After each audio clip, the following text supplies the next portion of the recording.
और अगली बड़ी खबर भी जंग के हवाले से बताते चले कि ओमान के सलाला पोर्ट पर ईरानी हमला हुआ है। हमले के बाद शदीद आग लगने की भी खबर है। बंदरगाह में धुएं के घने बादल भी देखने को मिले हैं। धुएं का घना गुबार देखा गया है। सिक्योरिटी एजेंसियों ने इलाके को घेर लिया है।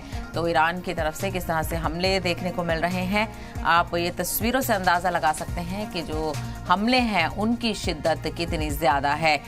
लगातार ईरान की तरफ से कई दावे किए जा रहे हैं। वहीं ओमान के सलाला पोर्ट पर भी ईरानी हमला किया गया है।